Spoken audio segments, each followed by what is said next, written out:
पृष्ठभूमि। ये भी सवाल उठाया जा सकता है इसमें कि दिनकर की कौन सी रचना द्वितीय विश्व युद्ध के पृष्ठभूमि में लिखी गई है, तो वो भी आपकी क्या होगी, जैसे वहां परशुराम की प्रतीक्षा होगी वैसे यहाँ पर कुरुक्षेत्र होगी।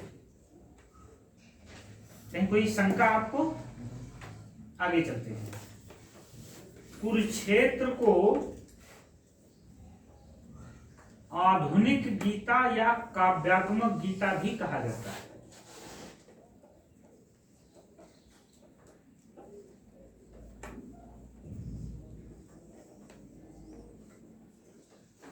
कुरुक्षेत्र को, ये सवाल कई बार आया है, आधुनिक गीता या काव्यात्मक गीता भी कहा जाता है। अब इसे आप ये भी कह सकते हो कि हिंदी की गीता, बन गया सवाल ना, जिसे गीता कहते ही हैं। तो देखिए सवाल अपने मन से सोचो कि क्या बन सकता है। जैसे हम कहते हैं हिंदी को मेघदूत आंसू है, वैसे हम कहें हिंदी की गीता कौन है, तो तुरंत निकल के आएगा ये सवाल वही कह रहे हैं ना, अपने से सोचो। अगर आप पॉइंट लिखिए, कुरुक्षेत्र महाभारत के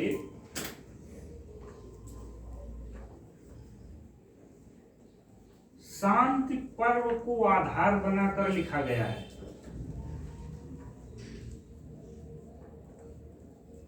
कुरुक्षेत्र महाभारत के शांति पर्व को आधार बनाकर लिखा गया है, क्योंकि आप जान रहे हो कि 1946 में सबसे ज्यादा आवश्यकता किसकी थी? शांति की। आपका संयुक्त राष्ट्र संघ भी कब स्थापित हुआ है? 45 में ही।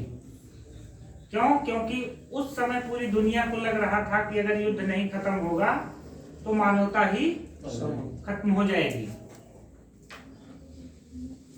ये चीजें हैं। अगला पॉइंट लिखिए, कुरुक्षेत्र में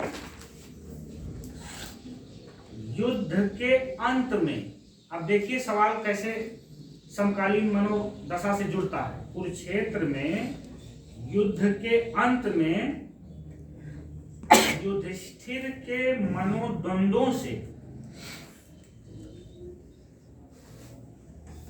युधिष्ठिर के मनोद्वंद्वों से मतलब लिख लीजिए तो बताएं, और मनोद्वंद्वों से कथा का आरंभ होता है।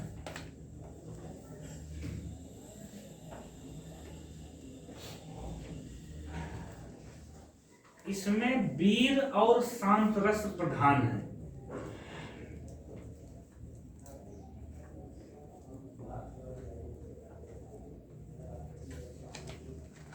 इसमें समस्या कहां से उठ रही है?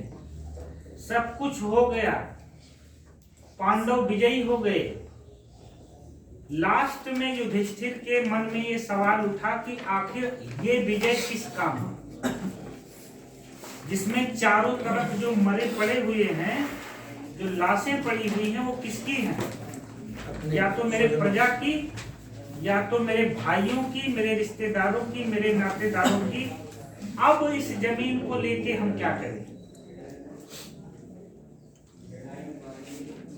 लगभग यही समस्या आपको अंधा युग में भी मिलेगी। लगभग मतलब मैं ये नहीं कि सेम टू सेम समस्या नहीं है। और उनको भी यही सवाल लग रहा था कि द्वितीय विश्व युद्ध खत्म होने के बाद दुनिया यही सोच रही थी कि आखिर किसको मिला क्या। इसीलिए इन्होंने शांति पर्व से अपना कथानक उठाया, तत्कालीन परिस्थितियों से जोड़ा और एक रचना, चंद्रगुप्त हुआ, स्कंदगुप्त हुआ, ध्रुव स्वामिनी हुई। ये क्या है? ये ढांचा तो पुराना लिया गया, बोतल पुरानी थी लेकिन शराब उसमें नई भरी गई। वो नया कुछ कहना चाहता है। अगर बोतल भी पुरानी हो और शराब भी पुरानी हो तो वो उद्धव शतक हो जाएगी। ले याद रखो, वो प्रासंगिक रचना नहीं। अब हम लिखते हैं उर्वशी के बारे में।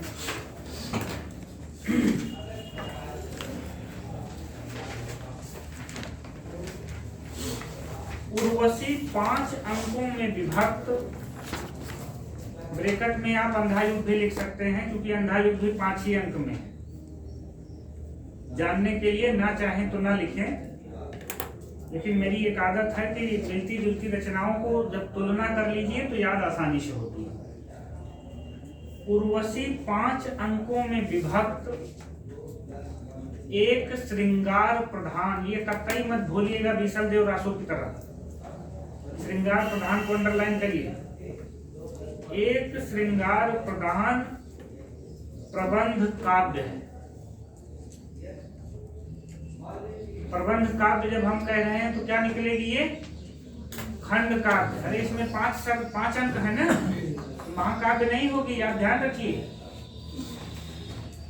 कल हम लोग क्या निष्कर्ष निकाल रहे थे कि लगभग 10 सर्ग के ऊपर जब जाती हैं तब महाकाव्य बनता है। इसमें आप सीधे लिख रहे हो 5 अंक।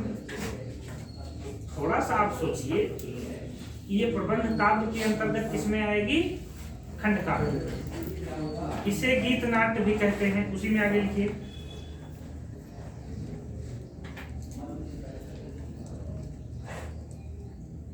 अगला पॉइंट लिखिए, उर्वशी में काम का उदात्तीकरण किया गया है। उर्वशी में काम का मतलब काम संबंध से उदात्तीकरण किया गया है।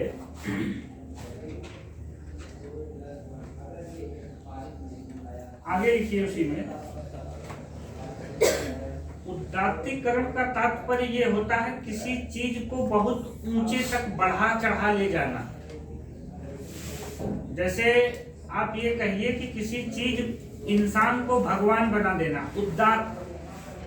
किसी चरित्र को, मतलब इन्होंने काम में भी भक्ति देखी है। आप ये कह सकते हो कि खजुराहो के मंदिरों में जो शुद्ध काम के प्रतीक दिखते हैं, उन मूर्तियों को देखने के बाद जो अश्लीलता नजर आती है, बहुत सारे लोगों को उन मूर्तियों में भक्ति भी नजर आती है। तो ये क्या है? काम का उदात्तीकरण। आप बड़ा अच्छा उदाहरण याद आया। ये सिद्ध लोग क्या करते थे? महिलाओं का भोग, ठीक, नग्न चित्रण, वो जो सब था, मद मत्सर, वो क्या था? काम का उदात्तीकरण। उन्होंने, देखिए आपको याद होगा कि उन्होंने निर्वाण सुख को सहवास सुख से 100 गुना अधिक, 100 गुना अधिक, मतलब जो सुख आपको सहवास सुख है उससे 100 गुना। तो ये क्या है? काम का उदात्तीकरण। उसे मतलब साधारण से उठाकर असाधारण बना देना, इसे हम कहते हैं उदात्तीकरण। उर्वशी ने काम का उदात्तीकरण किया गया। आगे लिखिए, उर्वशी के कामाध्यात्म पर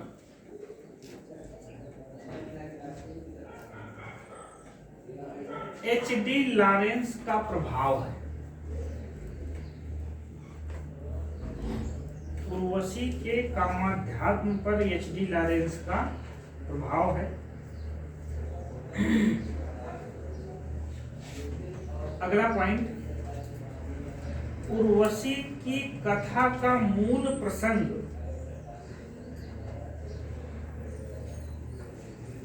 कालिदास के नाटक विक्रमोर्वशीय से लिया गया है।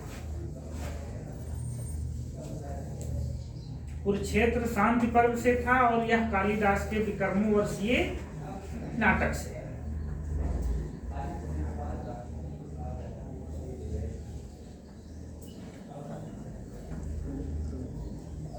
अगला पॉइंट, उर्वशी काव्य में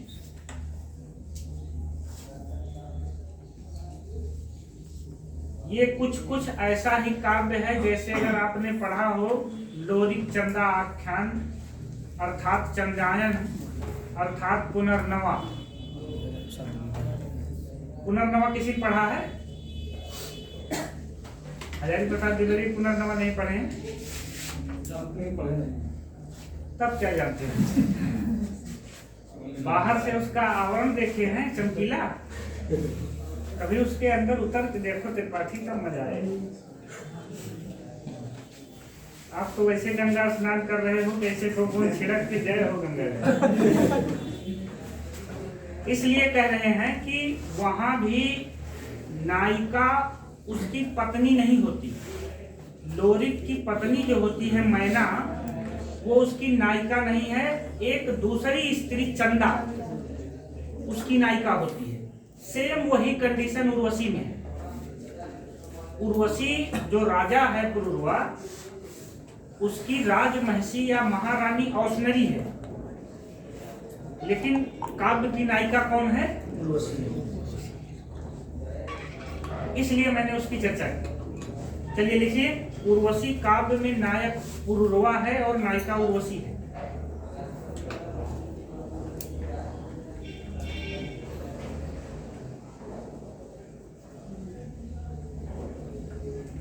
अगला पॉइंट, नायक पुरुरवा है और नायिका उर्वशी है। अच्छा, बड़ी विडंबना है भाई, हम किसी के धार्मिक आस्थाओं पे आघात नहीं कर रहे हैं। अगर किसी पे आघात हो तो हम पहले क्षमा मांग लेते हैं कि हमारे यहाँ समाज में नाचने गाने वालों को बड़े हीन दर्जे से देखा जाता है, वेश्या कहा जाता है। और इंद्र के दरबार में चली गई तो वो अप्सरा हो गई। काम तो एक ही था, नाचने गाने का ही। ये कैसे संभव है यार? आपके लिए अप्सरा और हमारे यहाँ आ जाए तो वैश्या, कैसे हो सकता है? अभी सर वही चल रहा है ना। नहीं फिर यार, आप अन्य चीजों पे मत जाइए। केवल एक हम वैचारिक सवाल, मेरा वैचारिक सवाल है कि जितनी भी इंद्र के दरबार में अप्सराएं थी वो विष कन्याएं थी। विष कन्या का काम होता है दूसरे राजा के जाकर हाँ उनके कार्य को भंग करना। यही काम इंद्र भी करवाते थे अपनी अप्सराओं से। फलाना ऋषि बहुत बड़ी तपस्या कर रहा, जाकर भंग करो। तो इन विष कन्याओं को पूजा क्यों जाता है? अगर उनको पूजा जाता है तो फिर प्रेमचंद को क्या आवश्यकता थी कि जोहरा को गंगा में डुबो के मार देते? वो भी वैश्य समाज से थी और वो रमानाथ के परिवार का हिस्सा नहीं बन पाई। इसका मतलब हमारा समाज दोहरे चरित्र में जीता है।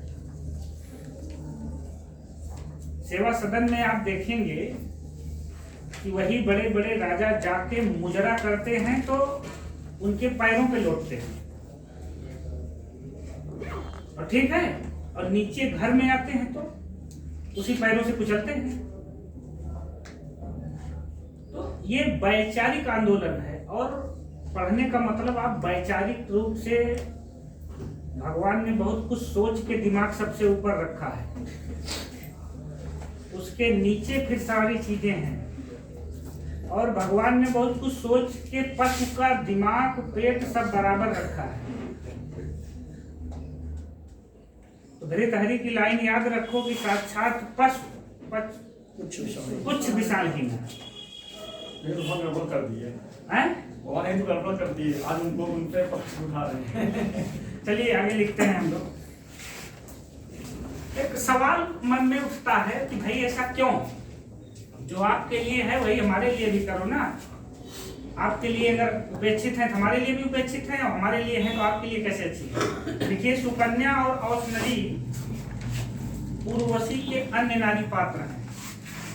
औशनरी को ब्रैकेट में राजमहिषी लिख लीजिए। मतलब पुरुरवा की रानी कौन थी? औशनरी। ये नेट में आता है कि सीरियल मिलाने के लिए, तो आपको वहां सुकन्या और औशनरी नेट में या हायर में सीरियल मिलाने को मिल जाएंगे। सुकन्या और औशनरी उर्वशी के अन्य नारी पात्र हैं, ये तो सही हो गया ना। लेकिन औशनरी के ब्रैकेट में लिख लीजिए राजमहिषी। मतलब अब एक सवाल और था, लेकिन चलिए अलग से लिख लेते हैं। मुक्तिबोध के अनुसार उर्वशी एक कृत्रिम मनोविज्ञान पर आधारित है। मुक्तिबोध के अनुसार उर्वशी एक कृत्रिम मनोविज्ञान पर आधारित है।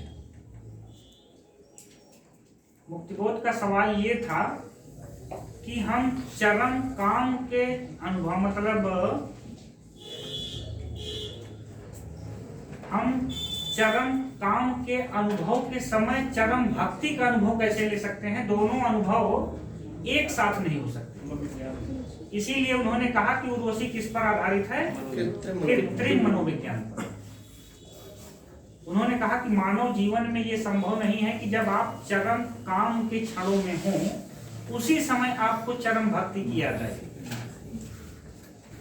इसीलिए वो कृत्रिम मनोविज्ञान पर आधारित है। आगे लिखिए, उर्वशी में प्राधान्य स्वच्छंद प्रेम का है।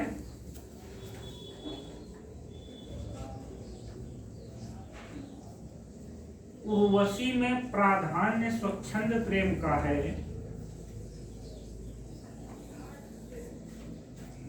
उर्वशी को हम प्रेम का महाकाव्य कह सकते हैं। उर्वशी में प्राधान्य स्वच्छंद प्रेम का है। उर्वशी को हम प्रेम का महाकाव्य कह सकते हैं।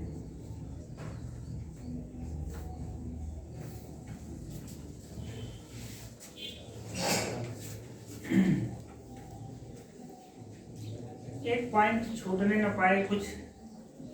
पुरुरवा की राजधानी प्रतिष्ठानपुर थी।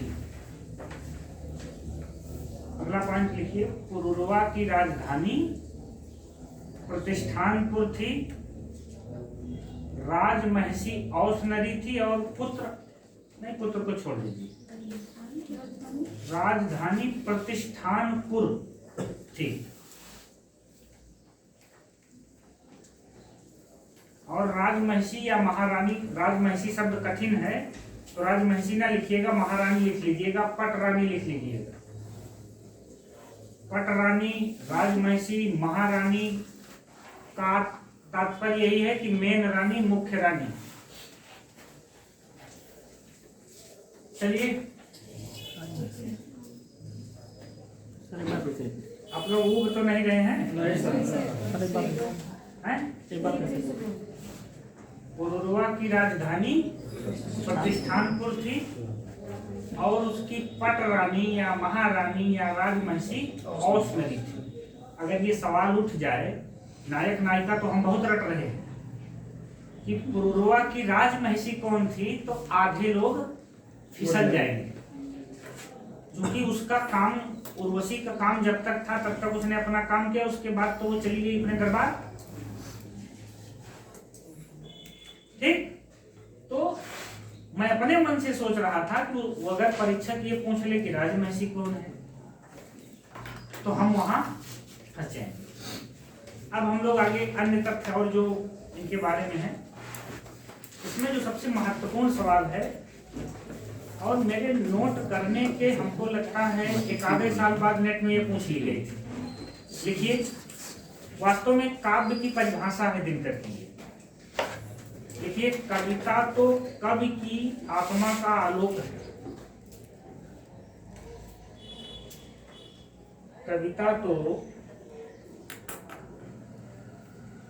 कवि की आत्मा का आलोक है, कामा उसके हृदय का रस है।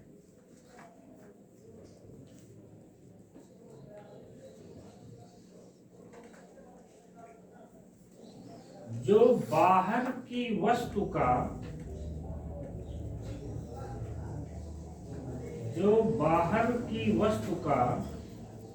अवलंब लेकर फूट पड़ती है।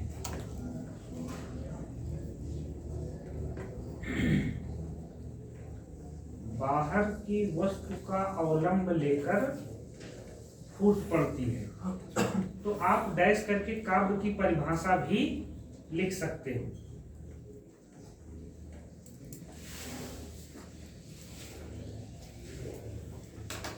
अगला, वहीं पे एक कथन और है कविता से ही जुड़ा हुआ। मैं कविता को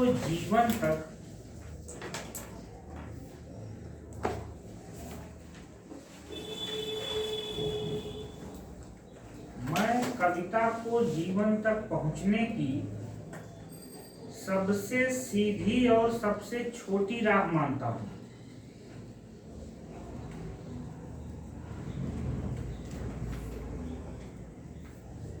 मैं कविता को जीवन तक पहुंचने की सबसे सीधी है, पहले सबसे सीधी और सबसे छोटी राह मानता हूं। आगे, यह मस्तिष्क की नहीं हृदय की राह है।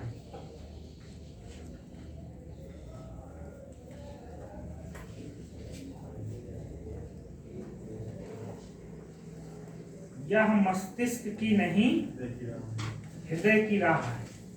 ये ऊपर वाला कथन आ चुका है और नीचे वाला लाइन में है। ये मान लीजिए ये है ही इतने महत्वपूर्ण कथन। आगे लिखिए,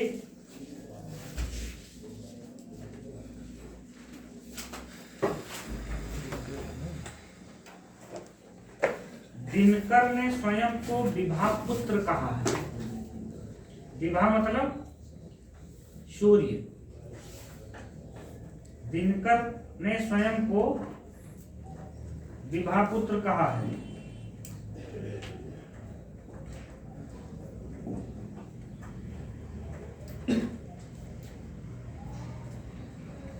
दिनकर को राष्ट्र कवि का दर्जा, जैसे एक सवाल मन में उठा कि भारत भारती से मैथिली शरण गुप्त को मिला था। देखिए एक सवाल हमने लिखा नहीं है लेकिन याद आ गया, अभी लिखवा। दिनकर को राष्ट्र कवि का दर्जा रेणुका से ही मिल गया था।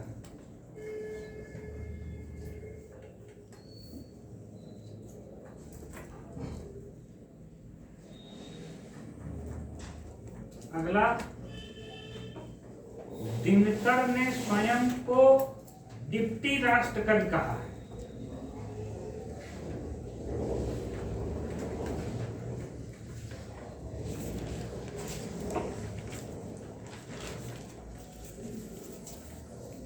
दिनकर ने स्वयं को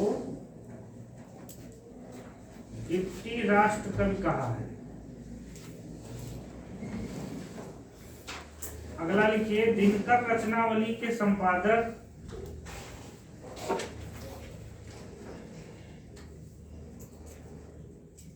ब्रैकेट में निराला भी नंद किशोर नवल हैं। निराला वाले थोड़ा सा कंफ्यूज हैं लेकिन अनुमान से ही बता रहा हूं, संभवतः नवल ही हैं दोनों के। थोड़ा सा देख लीजिएगा आप लोग, दिनकर सॉरी उनका निराला वाली। दिनकर आवेश, दिनकर आवेश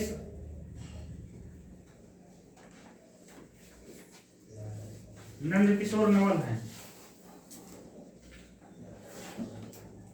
दिनकर आवेश पौरस हाहाकार तथा क्रांति के कवि।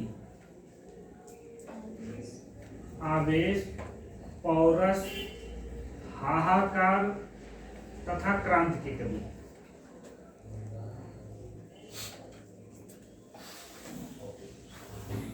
एक पॉइंट लिख लीजिए, फिर दो विद्वानों के कथन हैं, दिनकर समाप्त हो जाएंगे, टाइम भी समाप्त हो जाएगा। दिनकर को राष्ट्रीय भावनाओं को व्यक्त करने वाला, दिनकर को राष्ट्रीय भावनाओं को व्यक्त करने वाला सबसे सशक्त कवि माना जाता है।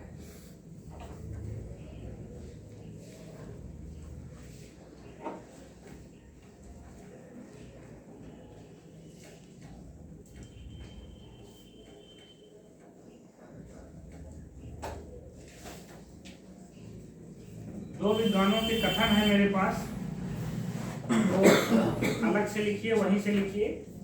पहला कथन हजारी प्रसाद द्विवेदी का है, लिखिए, बड़ा अच्छा कथन है। दिनकर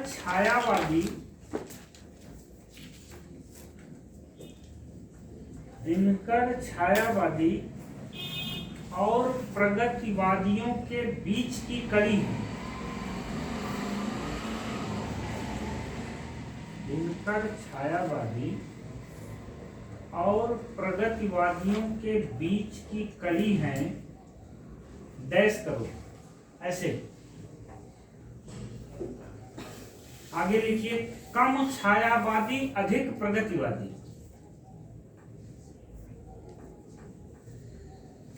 मतलब दिनकर छायावादी और प्रगतिवादियों के बीच की कड़ी है, डैश, कम छायावादी अधिक प्रगतिवादी, डैश करके हजारी, मतलब बंद करके हजारी प्रसाद द्विवेदी।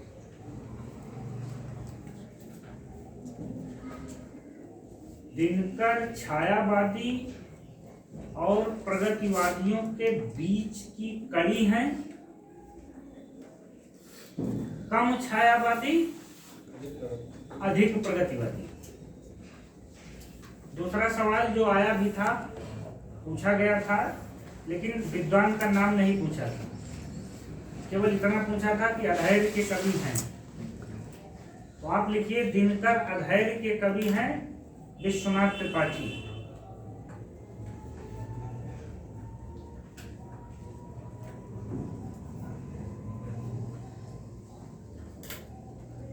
रामानंद आप बंद कर दीजिए।